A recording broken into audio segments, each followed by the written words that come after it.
Good evening, everybody, and welcome to the Toon review for tonight's match preview of Manchester United, or Mousechester United, whichever way you want to look at it, against Newcastle United. My name's Paul. I'm joined by Alex tonight, and we will be taking an in-depth look into both sides, see what's going to happen tomorrow. Let's predict, hopefully, a fantastic win for Newcastle United, of course. At Old Trafford. If you do enjoy the show, as usual, please do give it the thumbs up. And if you're new to the channel and like what you see, please do subscribe. It is free to do so. And of course, make sure you hit that notification bell so you never miss an upload or a live show. And of course, you can support the channel in the usual two ways. Membership, which is the join button under myself and Alex. And of course, super chats are available as usual. That's the $ underneath the live chat. And that also guarantees your comment to be read out on the show. And finally, a massive shout out to our sponsors, of course, Mamaru Records, based in the centre of Whitley Bay. If you're ever around that area, pop in and see Steve. Do some fantastic deals on vinyl, CDs, music merchandise, sporting merchandise, gift cards. He's got it all there. And if you can't get into the store, then check the website out. It is pinned at the top of the description. So once again, thank you to Mamaru Records. Good evening, Alex. Good evening, Magpie Massive and everybody in Viewerland. Is everybody ready to face the Joke Club tomorrow? Well, I think so, my man. I think so. But just before we get into the match preview, Alex, I just want to basically laugh at everybody out there because the media, pundits, clubs, they have gone absolutely mental at Newcastle United slapping a £150 million price tag on our very own Alexander Isak. I mean, I did the video earlier on today just saying that they put the price tag on him it was simply to ward off anybody coming in for him in January. And loads of journalists kicking off about it. I mean, he's our player. He's our player. We can value him at what we want. What are we supposed to do? Say, oh, you can have him for 80 million. There you go. I mean, I can't believe the actual balls of some of these people to kick off about a player that we own. Yeah, it's for people that are just naively breaking it down. I think a lot of pundits would just keep throwing the word injured in there. Ben Foster did it. A lot of people are just kind of just talking without doing the research before they talk about Isak as a topic. And I feel like it's, a lot of these people, it's literally their job to do that. So do your research. Yeah. He's a 25-year-old striker who's consistently now performing at the highest level in the Premier League and has done for a couple of years. He's retaining his fitness, maintaining his fitness, whatever word we want to use. He's contracted until the summer of 2028. So we've got 4 years on him. So yeah. And he's performing at that level consistently. And he's a well-rounded striker, as we know. There's a couple of bits missing from his game, maybe sort of Haaland-esque things in terms of physicality, but he makes up for it with the dribbling ability and channel runs that Haaland doesn't provide. So I don't quite know what they want us to do. If Jack Grealish is 100 and Declan Rice is 100, we've got an asset here that's performing and doing put his money where his mouth is, or his mouth where his money is. Either or, he's doing fantastic. I don't understand why people would be frustrated at that, because to lose somebody for even 100 for what he's providing us, it would be impossible. If we go back and have a look at the transfer fees being bandied around for sort of Osimhen in the last couple of seasons, and all of these top strikers that these clubs want, they're all talking about 120 plus. You look at Enzo Fernandez, Moises Caicedo, all going for well over 100 mil. Why is it? I don't quite understand why it's it's shock that we valued him appropriately. Yeah. But it's not just that. It's how dare they try and dictate to us what we should be valuing our own players at. Again, this is just the media thinking that Newcastle United is just a stepping stone, or anybody can just report this garbage that we're not even allowed to value our players now. It has to be within the media's valuation, or else there's a holy kickoff. Claire says Henry Winter was unbelievable. I don't know why I clicked on it. I respect Henry Winter. We've had Henry Winter on the show a couple of times. I was disappointed with what he had to say on TalkSport. I have to be honest. It was a very about what Isak. About Isak, yeah. Very disappointing. If you're having to go at the club for valuing him at such a high price, I mean, what are we supposed to do he's valued at that because he's worth that. So don't 100 million in value today in a player would be a steal, considering the price that certain players have gone for in recent years. 100 mil would be cheap, all things considered. When Rice, Caicedo, Enzo, Grealish, when all of those are sort of floating around 100 plus, a 25-year-old striker with the ability that this guy's got. Absolutely.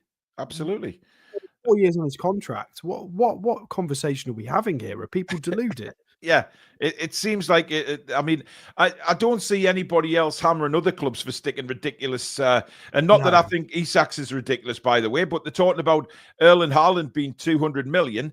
Well, he's not scoring the goals like a 200 million pound player at the minute.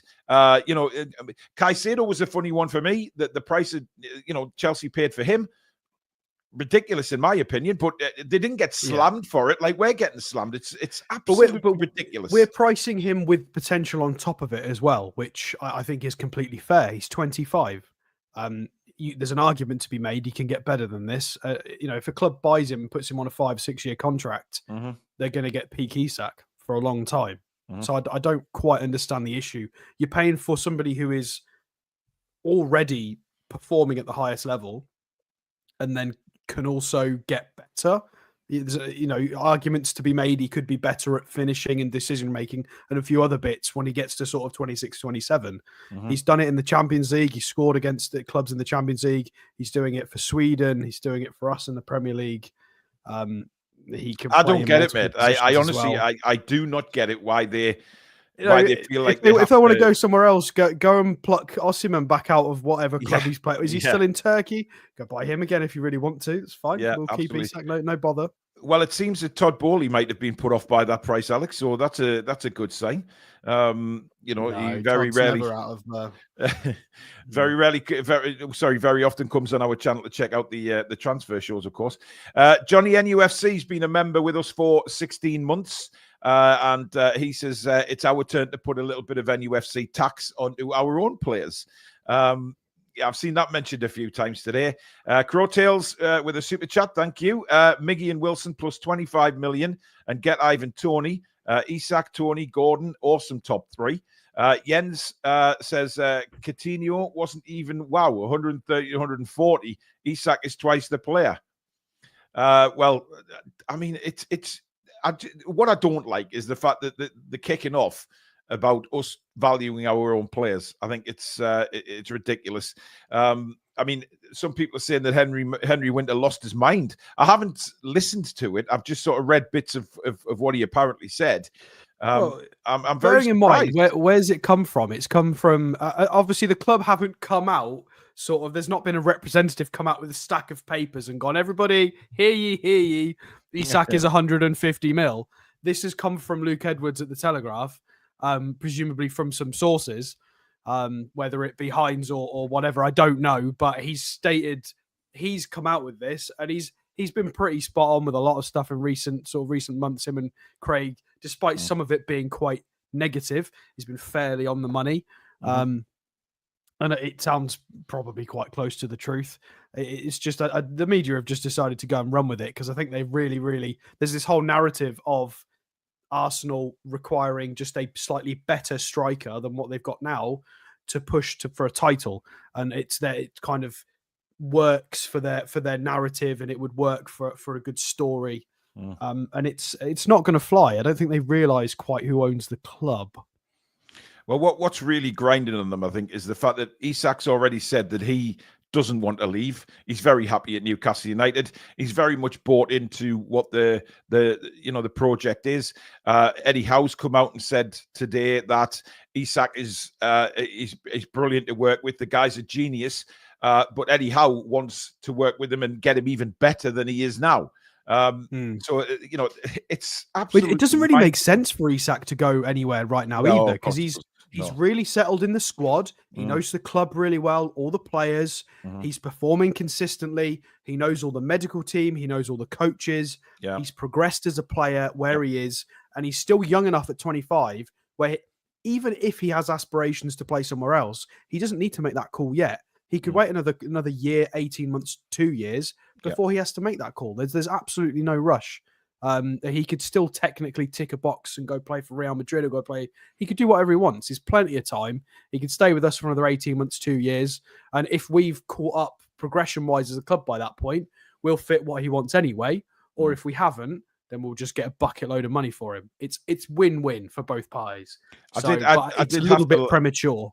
Yeah, absolutely. I did have to laugh at a couple of, one in particular report saying that despite the Premier League teams looking at Isak, there was also European leagues. They mentioned PSG, they mentioned Real Madrid, and then they mentioned Barcelona, who can't even afford to put players into their squad right now. Never mind pay £150 million for Isak.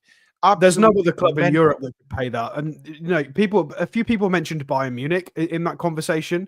They haven't got 150 million to spend on a forward. Are you joking? Not many teams will in the winter window, though, Alex. It's the winter window, remember, where money is tight. Yeah, well, even more added to that. I mean, if people really think that, go and have a look at Bayern Munich's transfers in the last 5 years and tell me where that money's coming from. Yep. Ab says the NUFC cartel tax plus corrupt PSR meant we had to break £70 million to bring in an average Palace centre-back.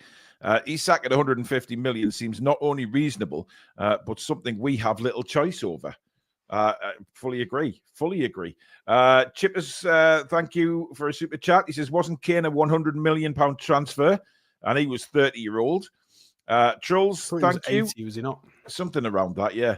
The media seem to think we are still owned by the fat cockney bar steward. Samsonite Dove says, back from Thailand and catching the first show in 3 weeks due to time difference. A great Christmas for club and family alike. Hope you are doing well. Thank you, mate. And welcome back. I just wanted to start with that story because I found it staggering the balls of some of these people to have a go at Newcastle United for wanting to hang on to a player for one, and giving them a valuation which for me, the way players are valued at the moment is perfectly legitimate. I think we're at that time period now. I think this is us and Aston Villa, and I know some Aston Villa fans are a bit upset with us. Fine, whatever. It's one game. It is what it is. Yeah. Us and Aston Villa specifically, I think we're both pretty close. We're both knocking on that door now in terms of squad quality. There were moments in that game where you could see Aston Villa have got it, whatever it is. Some of the passing quality in midfield. They've got another step to take, as do we. But I don't think they like that. You've got teams languishing down in lower mid-table, near the relegation zone in Man United and Spurs. And us and Villa look quite well put together. We've got to be really smart with recruitment. We've got to be very careful. We've got two coaches who are trying to progress. And we've got to get it right. It doesn't guarantee it's going to work, but I think they're terrified that if us or Villa or both get this next step correct, that's it. We're in, and it's going to be very difficult to dislodge us. Once you're in that little group, I think Leicester was obviously the anomaly. It was very difficult to go from where they were financially. They'd not got the setup to stay at the top. They did very well for a while, whereas us and Villa are trying to make it so that once we're there and we can stay there. And they're not enjoying it. They're not enjoying it at all. If we can retain some of this core, they're crapping themselves. The cartel are crapping themselves about us. It's not just down to us. It's us and Villa. They're terrified. One of us is going to break through, or both of us will. Absolutely. Ray says, I think it's funny how Newcastle can wind other teams and the press up the wrong way without even trying. Indeed. I mean, I might have to go back and listen to that Henry Winter interview because there's a lot of chat going on about it, saying he completely lost the plot. We got Norvik, who's been a member now for 36 months. One of our mods, of course. Thank you, Norvik, for your support. Yes, made it to 3 years. Boy, they've flown by with Nottingham Forest falling away. The refs and VAR are going to have to start going into overdrive with the dodgy decisions. Well, I mean, Forest are now second in the table, Alex. Are they second? Second. Oh my God, they are. 37 points. To be fair, they've only scored 26 goals. We've scored 4 more goals than Forest. But actually, this is ridiculous. We've scored 4 more goals and we've only conceded 2 more. Our goal difference is better than Forest's. Yeah. They've just obviously put their money where their mouth is. And what is my obsession with that phrase tonight? I don't know what's going on with that. No idea. They've just made it count. They've won the last 5 on the trot as well.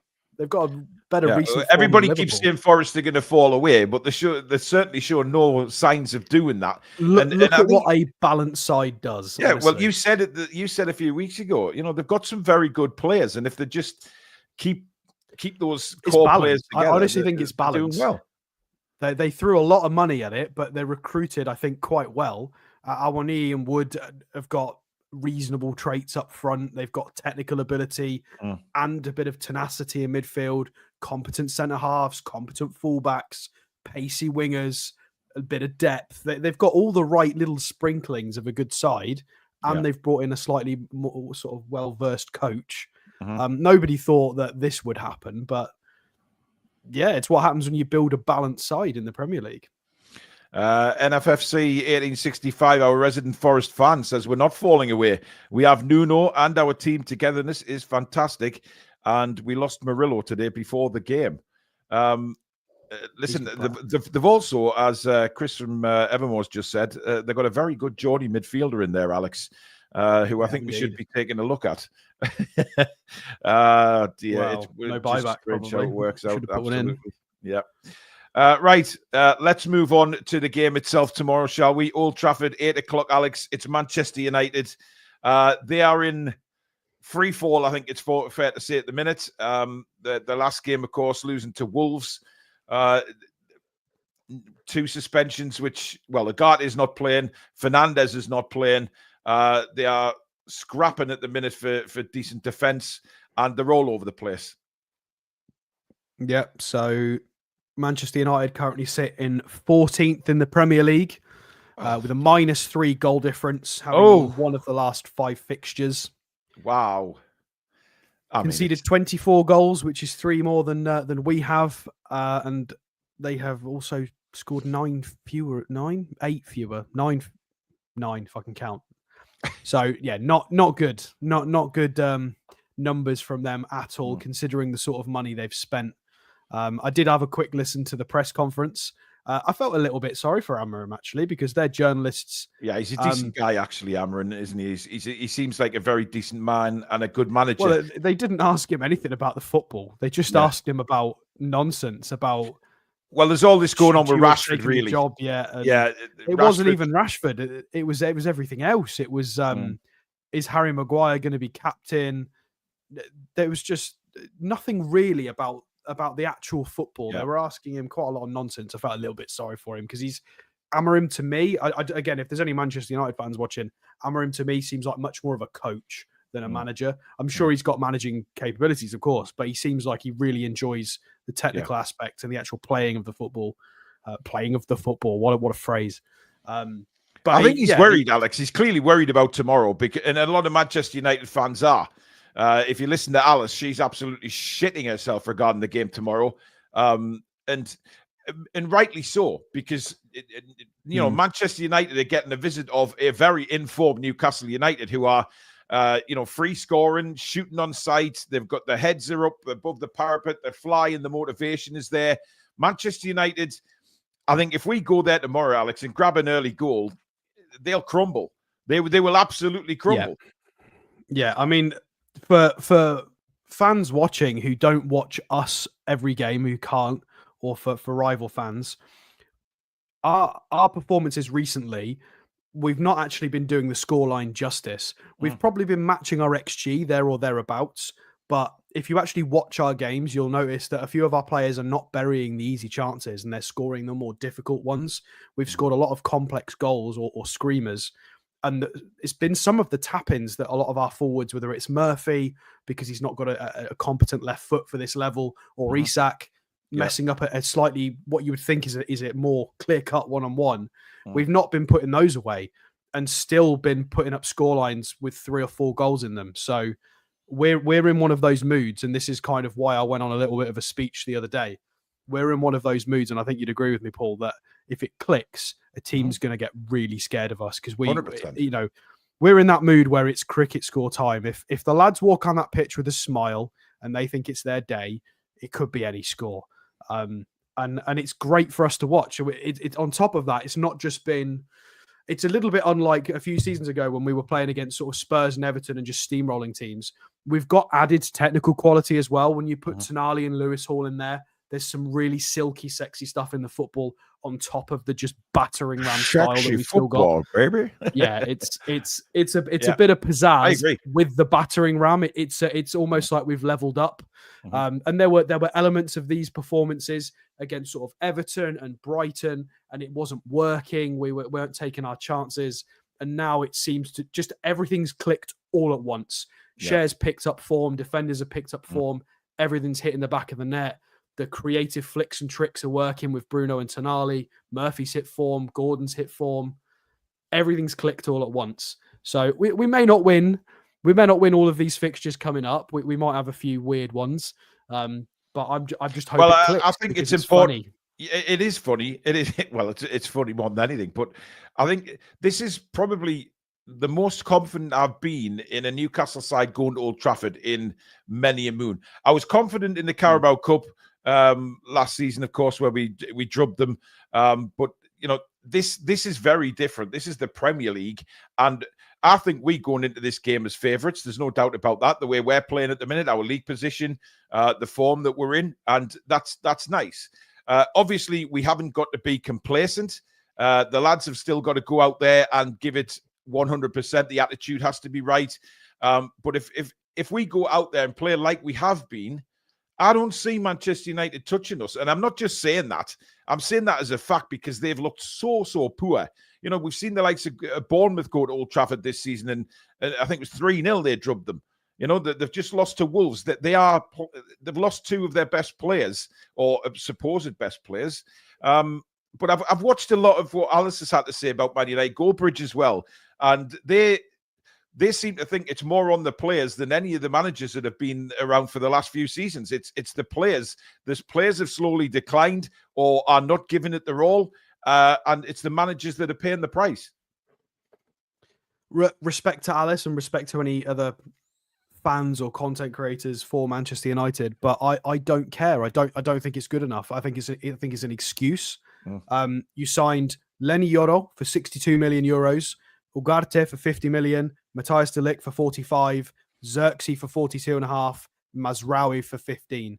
So these are all Champions League standard players, highest potential on the planet, players that the previous manager had worked with, or players that were sort of under 25, loads of potential, quality right now, doing really well in their respective leagues and in European football.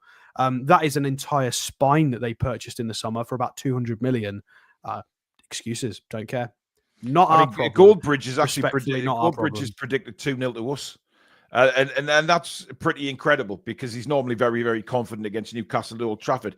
But what I think we need to do as well, Alex, is pepper this goalkeeper. Absolutely pepper him, because he is prone to making 3 amazing saves, and then the 4th save he'll make a mistake. You know, there's always a mistake in Onana. And despite the fact he's been very good with his distribution or whatever, he has made so many mistakes. And I think if we can get at him, and given the backline that are going to be there for Manchester United tomorrow, I think we're going to create a lot of chances. If you're a Man United fan, you've got no confidence in that goalkeeper right now. And the way we're playing and we're attacking, we need to pepper this guy. Yeah, I mean, Manchester United at the moment are averaging what? Well, I'll bring it up on the screen. There you go. I mean, I'm just thinking out loud here. So they're averaging 1.2 goals a match, 16th in the Premier League for goals scored. I think with the way we've been attacking recently, I don't think we've scored any less than 2 goals in the last 5 fixtures. Yeah. Even the 4-2 loss at Brentford, we still scored 2 goals. So I think at a minimum, if we score 2 goals, we win this game, hands down. So I think we just need to play our own game. We need to do what we've been doing, attacking patterns that we normally do, pressure the goalkeeper sufficiently, like you said. I just don't think there's any chance that they win this game. If we play our game tomorrow, we cannot. This is one of the things that we've been guilty of in recent seasons. Is a mentality issue of bottling leads, especially to Liverpool, things like that. Getting a little bit scared when it's all going so well, we get a bit jelly-legged. We've got to be careful we don't do that, because we are the better team on paper.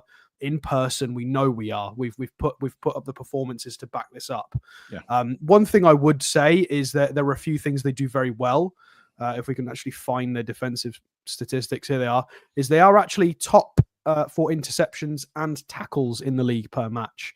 So they've still got qualities in terms of blocking passing lanes and robbing the ball back. Casemiro, I appreciate Ugarte's not going to be available, but in terms of nicking the ball back, Mainu as well, they've got a lot of competent players in that aspect. So we've got to be careful. We don't want to give them too much of the ball. We don't want to get to a point where we're letting them sort of barrage us, especially if we're up. So that's something we've got to be really, really careful of. But yeah, I mean, like you said, Paul, recent matches, where are they? Let's find Manchester United specifically. This is the last sort of run of games. 2-0 loss to Wolves. 3-0 loss at Old Trafford as well is a big one. There'll be many people concerned that this fixture is at Old Trafford for us. Don't be too concerned, guys. Bournemouth absolutely turned them over. They obviously lost to Spurs in the Cup, managed to get a magical win against Man City, although absolutely everybody and their nan is winning against Man City at the moment. So I wouldn't be too concerned about it. Well, apart from Leicester today. A few players I would be concerned with, who I think they've gotten very lucky that they've got, is Amad Diallo specifically. Of course, yeah. Everybody knows he's fantastic. He's often doing the most pressing for them. I think his pressing is great. He's actually profiling quite similarly statistically to Anthony Gordon and players like that. You can see exactly why. Left-footed as well, although cheeky little contract expiring at June 2025. Maybe he wants to come play for the Better United. We'll see. But he has played for the Mackems though, hasn't he? So yeah. Do you know what, Alex? I've seen a lot of people doing the combined 11s, and I've seen quite not a lot few of red shirts getting that team. Very little, but Diallo was in nearly everybody's on the right hand side. Well, this is Diallo. As an attacking player, may I add. Top 3% for tackles in Europe.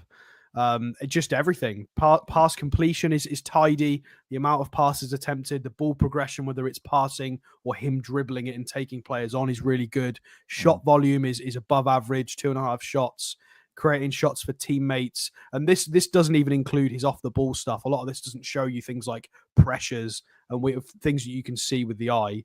And as you can see there, he's profiling like Gordon, Akliush, Kulusevski, Dani Olmo. He's on a good list. So a very, very, they've done well there. That they've managed to have sort of a youth or a younger player floating around that's just kind of emerged and helped them. Casemiro is probably going to be playing because they've got quite a lot of Ugarte and Fernandez are not going to be playing. Nearly 33 years old. Yeah, we know his form's fallen off a cliff. His data's not really useful to us because he's been playing at centre half and midfield. Still, 4 tackles per game is he's very good at winning the ball back. He's always been good at that, hasn't he? He reads the game very well, despite obviously his legs are going a little bit, but he reads the game extremely well. But I feel like what's going to be around him opposition-wise tomorrow, he's going to struggle. Well, it depends who plays, because they have a couple of options. This is what FOTMob think Man United are going to do. They think it's going to be Eriksen. Let me zoom in a tad more so people can see this. They think it's going to be Eriksen and Casemiro in midfield. Dear me. Of course, Mainu, I'm pretty sure is available, and unless any Manchester United fans in the chat, unless he's not, I'm pretty sure he is though. I think he is. I don't know if this is the right midfield against us. Have you seen us play? That's going to get run through in the first 15 minutes. Yeah. So I'd be surprised. I think Mainu surely is the right pick for this match. Malacia as well. I've always really liked him. I looked today and he's 25. I thought he was younger than that. Left-footed. Thought he was fairly competent. Not really been used. I'm not sure why. Especially because they need a left-footed natural player who can be a wing-back. They keep playing Dallo kind of on every wing. Mazraoui traditionally is a fullback. He's being used as a centre-half and every different place. They think Martinez and De Ligt are going to play, but the journalists are asking if Maguire's going to be captain. So no idea what's going on with the centre-halves. Could be anybody. I think he's going to flip coins. But this front three does concern me. This is kind of a little bit scary. As poor as Garnacho, Alex, has had a lot of criticism this season. The manager's not happy with him, clearly, and he's had a bit of backlash from the fans as well, from what I've seen. I think he hasn't really performed. Højlund, I think, is a very good striker, but for some reason it just hasn't happened for him yet at Manchester He's United. very young. He's very young. Yeah, absolutely. If these three turn up, I'm concerned, because these three on their day are, I would say, top 6 standard players. Ahmad has been showing he's better than that, but of course it's about consistency in the Premier League. Garnacho on his day again. This is the problem with Manchester United, is this front three. Højlund's got some crazy sort of out of possession work and his work ethic, and he's quite experienced for his age, to be fair. Garnacho as well is a moments player. It just concerns me that they might get something out of this game just through moments, which is annoying, and we have to make sure we don't let that happen. Well, they do raise the game against us, Alex. They always do, as we do against them. So it's going to be one of those. I genuinely think, though, even if they raise their game, they're not. Even that team there, if that's the team that's going to play us tomorrow night, I don't think that's a good enough Manchester United side to get a win. But I think that's why we have to have go out there with the right attitude, with the right mentality, and just 100%. Be professional. Do a professional job on them, get the game won, and get out of Old Trafford. Simple as that. If we take the right attitude to Old Trafford, there's a few of these that will roll over quite quickly. They've some of them have barely even got the tools in their hand when they walk on the pitch. Never mind, we barely even need to make them put them down. They're just going to drop the tools and run. I think Eriksen and Casemiro, if we can make them despair within the first 15 or 20 minutes, that's going to be really good for us. Dalot as well is a good player. He's better on the right. I just think we've got a lot of weapons to hurt them. I hope Murphy has a strong game. I think we really need Murphy to continue the form, because it's always been about consistency with him over long periods, and we could do with him, give us another 2 or 3 weeks, Jacob. We really need that. We could, especially with Spurs and Arsenal around the corner. We need Murphy to continue his runs, his crossing, his clinical, just everything, all of it. We need all of it. Well, apparently, the butcher hasn't been a butcher recently either. Martinez, he's been poor. He's took a lot of criticism. And it seems to be, from the fan channels that I've watched and the sort of info that I'm sort of watching and reading on a daily basis, there's a lot of criticism from the Manchester United fans towards the players. Obviously, Amarin's been there too early. It's, he can't get no flack towards him because he's quite frankly walked into a shit show. There's a lot. Jim Ratcliffe is an arse. I mean, he's a complete arse for what he's done with the charity stuff that Manchester United do, cutting all that money as well. Just disgusting what he's done. But when you sort of go and watch match reviews and things like that, it's very much what you mentioned there, Alex, is that they are down in tools. And, if stuff is not going their way, their attitudes and their heads, they just drop. They don't want to know. And quite frankly, the way we're playing at the moment, if we get into them straight away, like we have been with the high press, going at them every time they're on the ball, I think that'll happen again. I agree. I think this has got the right recipe. It doesn't mean it's going to happen. It doesn't mean it's guaranteed to happen. But with our sort of battering ram, steamroll, siege mentality that we've got, with the added flair with some of the new players like Hall and Tonali, if we can make that count and continue that kind of attitude and game plan, and Manchester United turn up as their usual selves and are a bit sorry for themselves, that is the right recipe for a cricket score. Yeah, there's a few things have got to work, but I hope it happens. I really do. I don't want to win this 1-0. I don't want to win this 2-0. No, I want to win this 5-0 plus. Because there was the 2-0 last year that did not do us justice at all. We were so much better than them. And I think they're 14th in the league, and we really need to hammer home all of the pundits that have been talking about the clubs in the last 2 weeks, whether it's TalkSport or other platforms are available. We need to give them something to talk about. Yeah, because at the moment we've been reclimbing the table. They're going, oh, aren't Aston Villa pretty and lovely? Oh, aren't they doing well in the Champions League? Bless them. They do the same to us. They treat us like it's very pedantic. It's very insulting. And I think it would do it would do our fan base the world of good, and their fan base the world of good if we could just go and give them an absolute good hiding, because it's all well and good doing it against Spurs sometimes, but everybody goes, yeah, but it's Spurs. It happens to Spurs. Yeah. Doesn't happen to Manchester United, so let's make it happen. Yeah. My Smeagol says, agree, Alex. If we mess up a single transfer season, we'll be paying the price for years. Man United had a great transfer season. They're just messing up.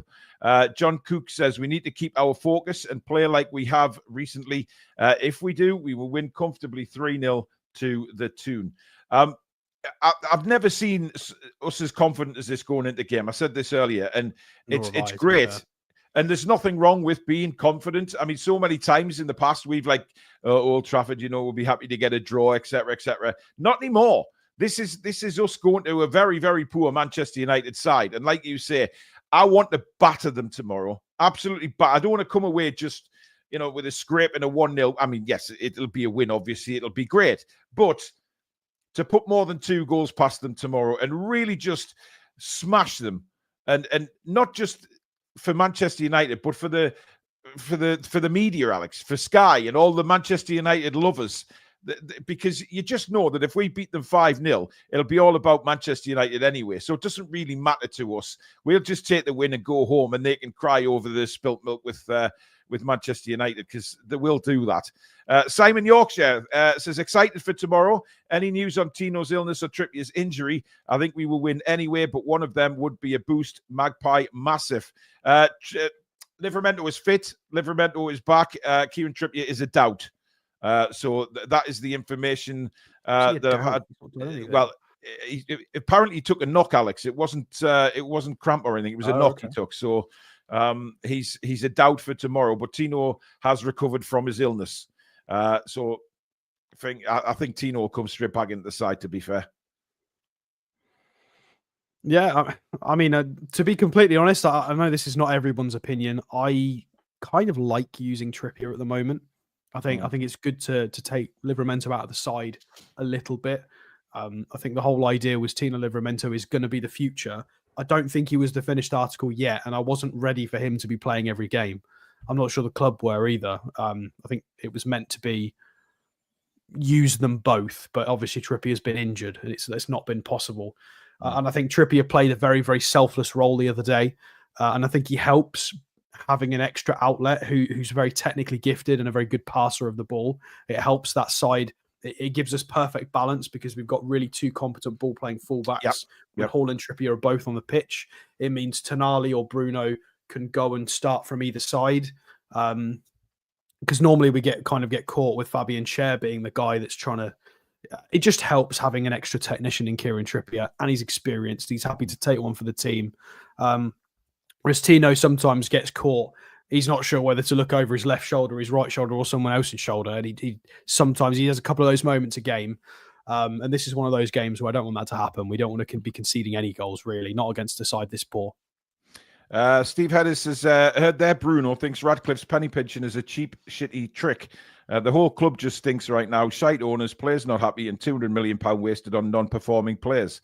Yeah, he's come out with a few things, as Bruno Fernandes recently, criticising Mr. Radcliffe. Jens, then got sent off and didn't do his own job properly. So, and it was terrible yellow cards. I mean, the second yellow card at Wolves was, he went right down the guy's shin. What does he expect?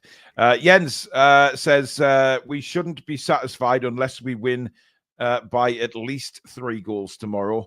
Listen, I'll be satisfied with a win, but I want to see us bury them.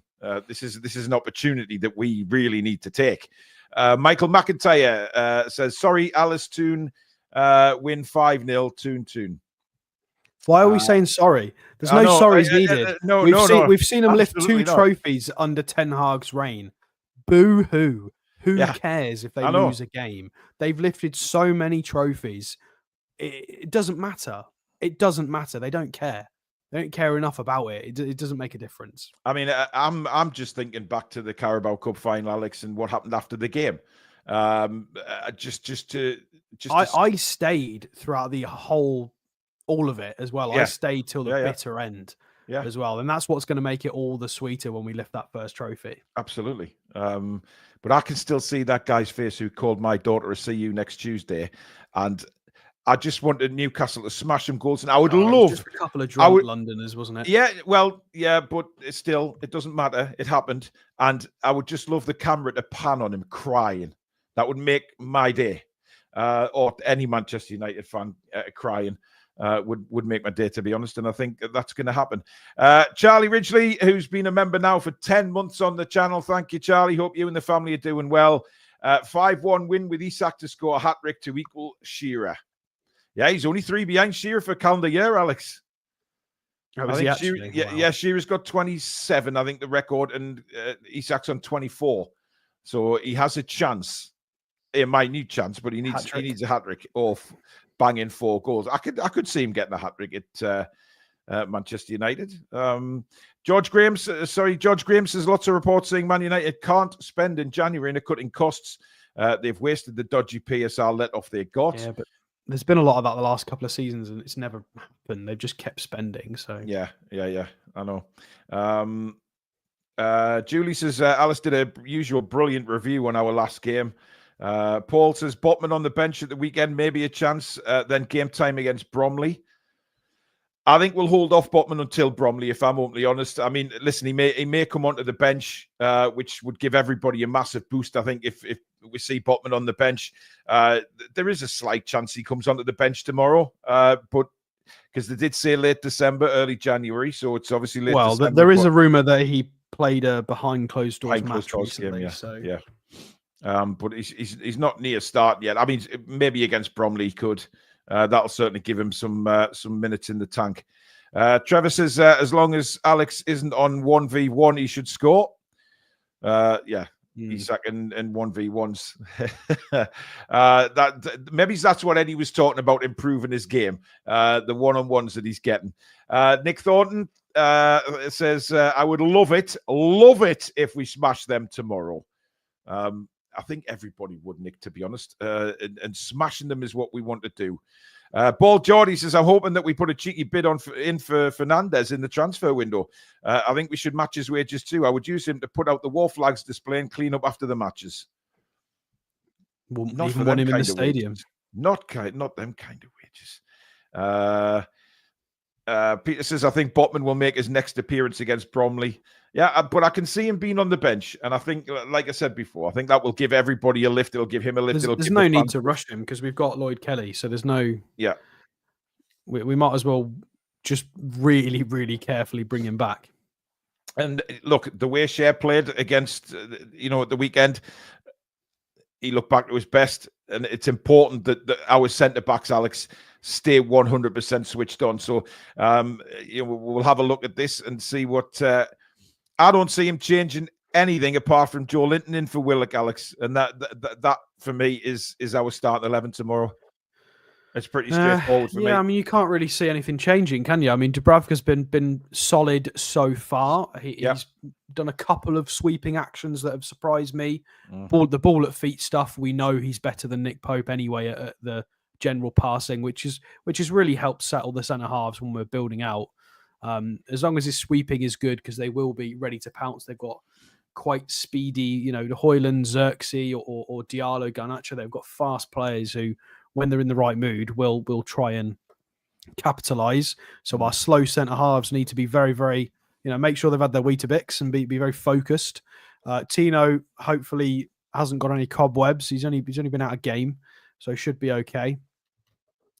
And yeah, the rest of the team picks itself. So I want to see more of the. I love what they do.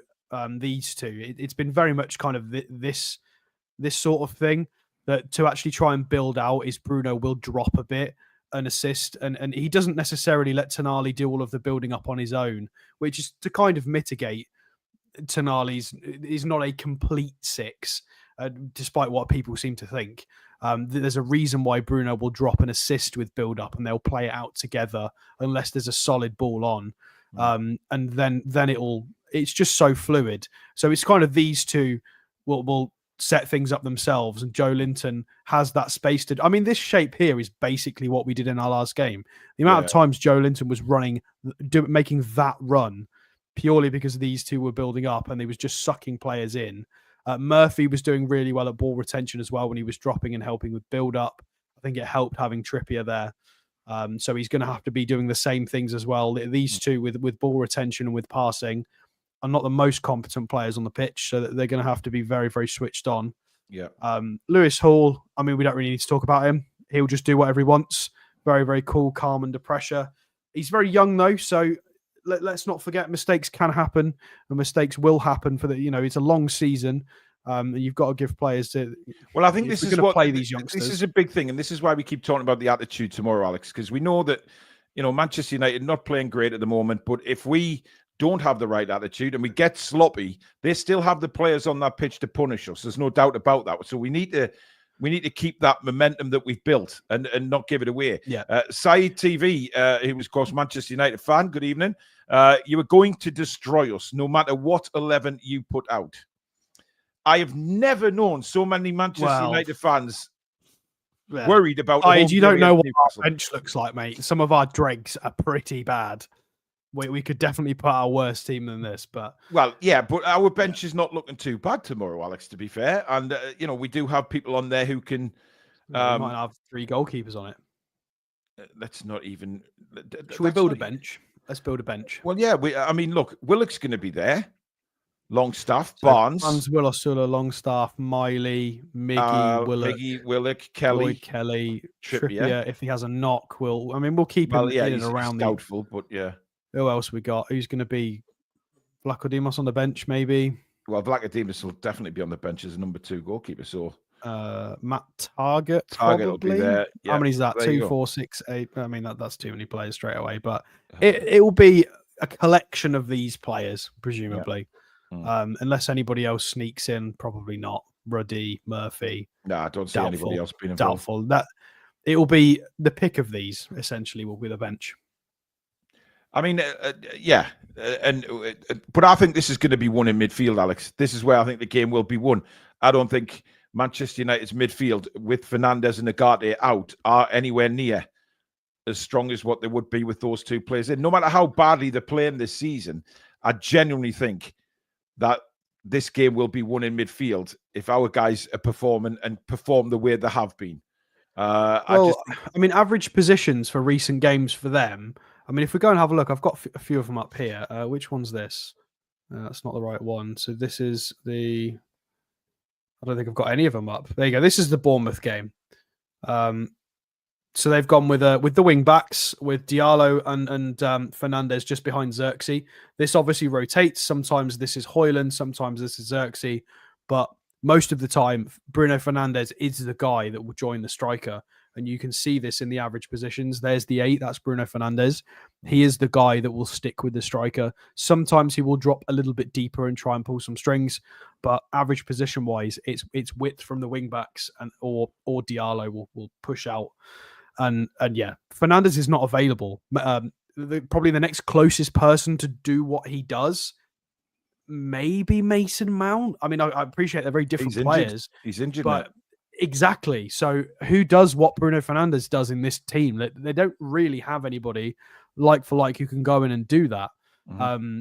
I mean, in their squad, who else could go and fill that role? I mean, there's nobody. I mean, Eriksen from 5 years ago could do that.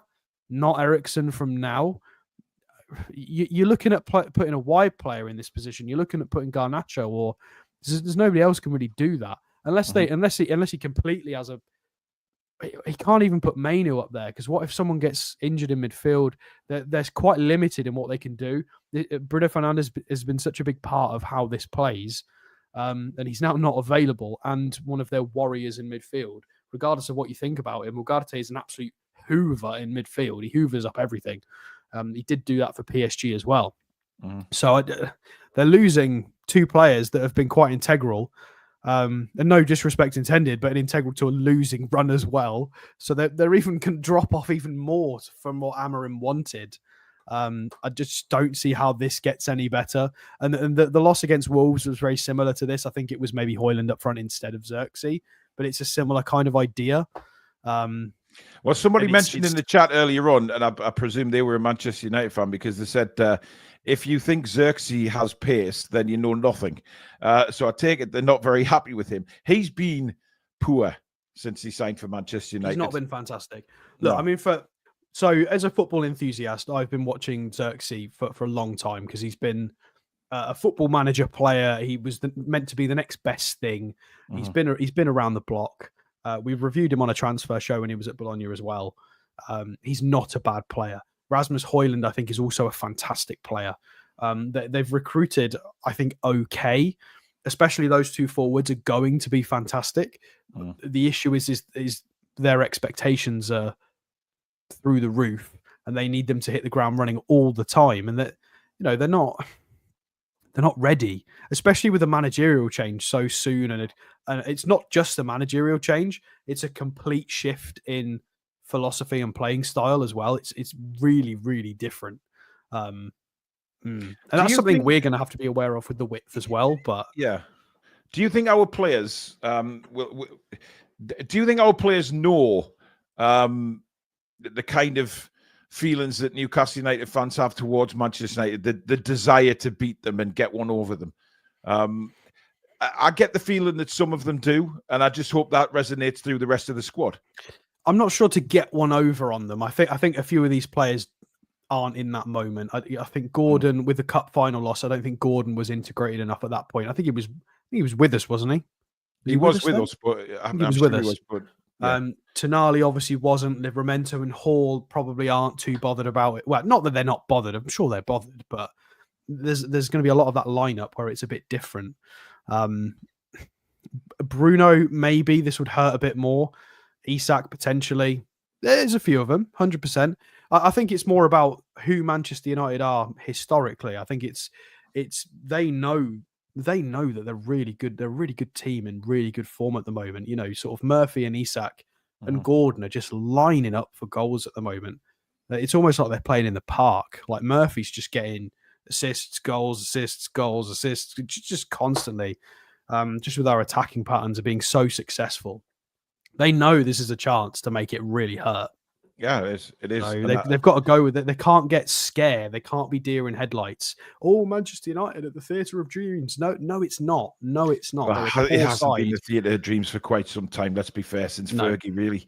It hasn't been the same. But sometimes teams get scared when they shouldn't be, and we really shouldn't be. We need to. No, but that's what we've got to watch out for. Like we've said many times, we've got to watch out for them, because they're a wounded animal right now. And for however long this injury with Manchester United goes on for, I hope it continues tomorrow. They are a wounded animal. There'll be players coming into that side tomorrow that will want to prove a point to the manager and say, well, don't forget about me. I can perform just as well, or if not better, than what we've been doing. So this is the opposite way around to what we normally say in a preview against sort of your West Hams and the Ipswich and the Leicester and all the recent games in Brentford. We've been saying we can't underestimate their abilities. This is different. This is a case of we can't overestimate them. Let's not overestimate them. They are not what they were. They are not what the media makes them out to be. They are a bad side, and they're in 14th. And we should treat this as we treated Ipswich and Leicester. We should be going there for a cricket score. This is to pad goal difference. You cannot go there being scared of the occasion, because it is not an occasion. This is a go and pad your stats, lads. Go and see if you can get some more assists and goals. Midfielders, fullbacks, fill your boots. This is what this is meant to be. We should not be scared of this fixture. I like this from Hi, it's me. Confident, not complacent. Yes, perfect. And that's where what we need to be.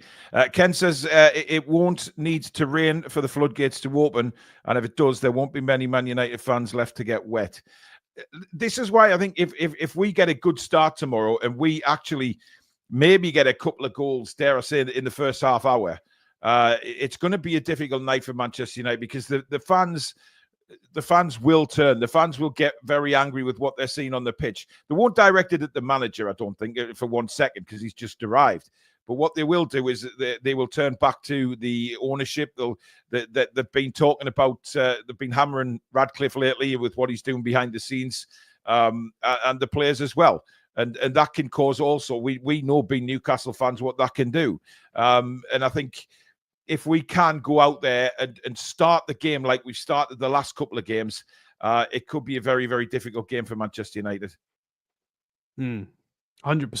And I think we need that for us as well.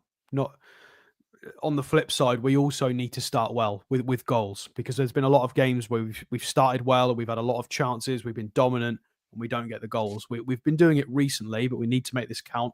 I would love us to be 2-0 up within half an hour. And then just cruise. Get the lads enjoying the football. Make sure they're in third gear at least. Make sure we start well and stifle them. That's what I want to see tomorrow, though, Alex. I want to see our players enjoying it, just with smiles on their faces, playing the football that we've played in the last few weeks, keeping it going, keeping the pace up, keeping the press, and giving them an absolute nightmare. And I think that's what I want more than ever, to see the smiles on the faces, to see them scoring a few goals and enjoying really it. That confidence. Yeah, 100%. We need to take advantage of this, because Manchester United will improve.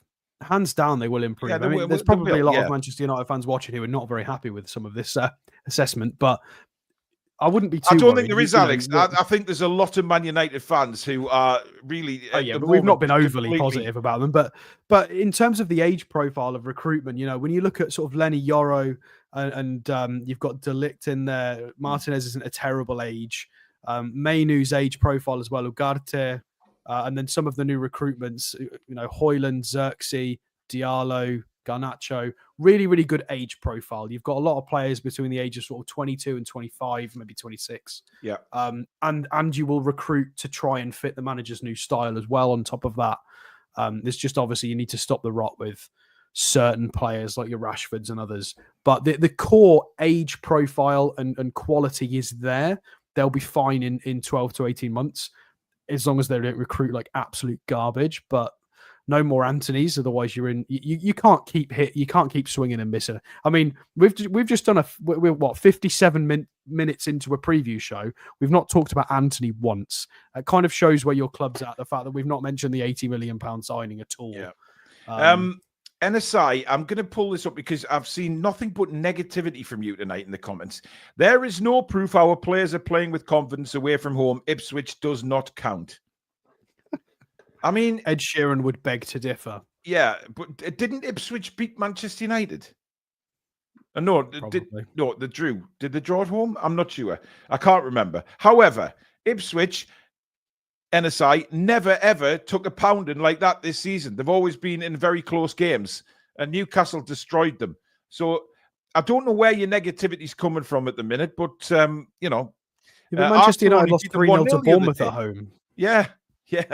I don't understand where you're coming from with your negativity, saying, "Oh, we're not this, we're not that." I mean, he's got a point, but But I'm sorry, not the way we're playing. We can't be negative. We can't say any negativity. We should be 100% confident tomorrow that we can go down there and beat Manchester United. And this is the first time that I am 100% confident that we're going to go down and win. And there he is again. The airwaves are full of overconfidence. Jesus, mate, we've scored 11 goals and conceded 0 in the last 3 fixtures, and seen really impressive football on it as well. Like, I appreciate we can only play who's in front of us. It's been sides battling relegation. But why are we not allowed to be confident, Alex? We've had a very difficult season, and now we seem to have turned a corner. And I'm shouting from the rooftops. I was confident against Villa, and I'm confident right now. So I just hope we go and smash them.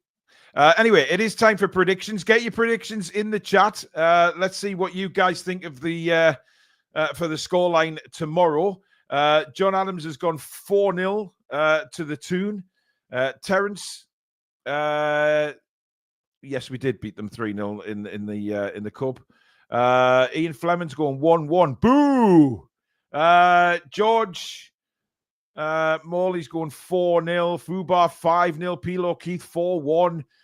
Paul World 3-1 win. 5-0 says Lewis. Wow.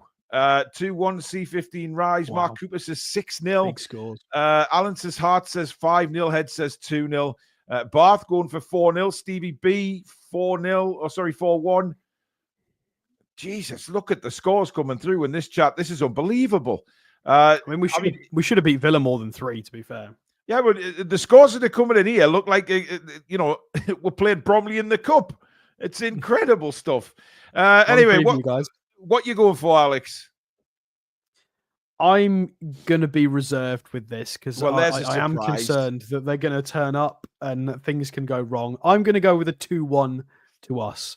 I think, again, they've got quality and they've got some moments players, and it is Old Trafford. I think they might be able to get a goal. But I think with the way we're playing, I think we are very good for at least 2 goals.